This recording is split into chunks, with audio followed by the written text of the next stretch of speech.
नमस्कार। आज आपण कोथिंबीर आणि ज्वारीच्या पिठाचे अतिशय खमंग आणि रुचकर असे झटपट होणारे थालीपीठ बनवतोय। चला तर मग पटकन रेसिपीला सुरुवात करूया। थालीपीठाकरता 2 वाट्या कोथिंबीर इथे मी स्वच्छ धुवून बारीक चिरून घेतलेली आहे। कोथिंबीर आपल्याला अगदी बारीक चिरून घ्यायची आहे। त्यानंतर एक मध्यम कांदा बारीक चिरून घातलेला आहे। एक लहानसा टोमॅटो सुद्धा आपल्याला यामध्ये घालायचा आहे, छान अशी चव येते। 10-12 लसूण पाकळ्या आणि 4-5 हिरव्या मिरच्या मिक्सरला वाटून त्याची पेस्ट आपल्याला यामध्ये घालायची आहे।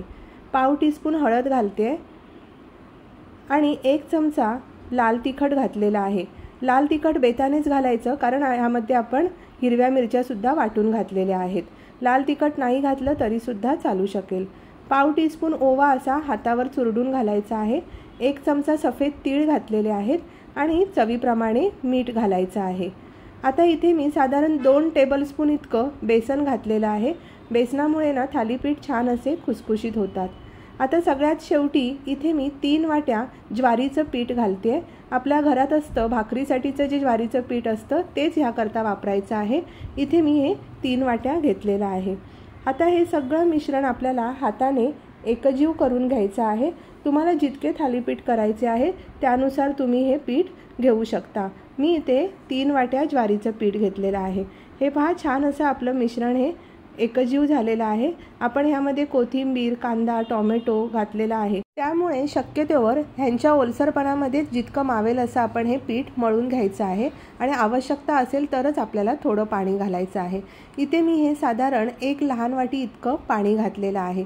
सुरुवातीला खूप जास्त पाणी घालायचं नाही, जर आवश्यकता असेल तरच आपल्याला पाणी घालून हे पीठ मळून घ्यायचं आहे। हे पहा, छान असं आपलं हे पीठ मळून झालेलं आहे। आता आपण थालीपीठ करायला घेऊयात। एक मध्यम आकाराचा गोळा मी घेतलेला आहे आणि इथे नॉनस्टिकचा तवा घेतलेला आहे। आता आपल्याला ह्या तव्यावरच हे थालीपीठ मी थापून घेते। अगदी हलक्या हाताने आपल्याला हवं त्या आकाराचा आपण थालीपीठ थापून घ्यायचं आहे, म्हणजे पातळ जाड जसं तुम्हाला हवं त्यानुसार थालीपीठ थापून घ्यायचं आहे।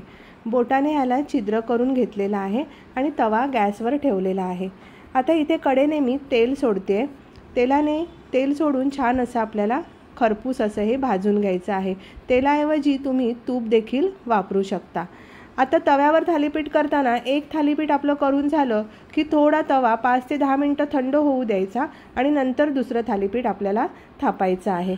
हे पहा, छान असं दोन्ही बाजूने खरपूस थालीपीठ आपलं भाजून झालेलं आहे। आता तशा पद्धतीने जर नसेल करायचं तर एक स्वच्छ रुमाल कॉटनचा घ्यायचा आहे, ओला करून घ्यायचा आणि पोळपाटावर असा घालून आपल्याला त्यावर हे थालीपीठ थापून घ्यायचं आहे। हलक्या हाताने थापायचं, बोटाने अशी चारी बाजूने अशी छिद्र करून घ्यायची आणि हे पहा, तव्यावर असं आपल्याला हे थालीपीठ सोडायचं आहे।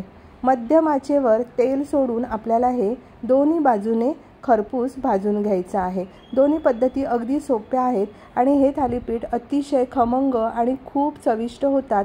रात्रीच्या जेवणाकरता हलकं फुलकं खायचं असेल तर नक्की ही थालीपीठं तुम्ही करू शकता। हे पहा, छान असं आपलं हे थालीपीठ भाजून झालेलं आहे। इथे मी हे थालीपीठ दह्याबरोबर सर्व केलेलं आहे। दह्याऐवजी तुम्ही टोमॅटो सॉस, लसूण चटणी किंवा खोबऱ्याच्या चटणीसोबत सुद्धा खाऊ शकता। अतिशय चविष्ट अशी ही थालीपीठं होतात।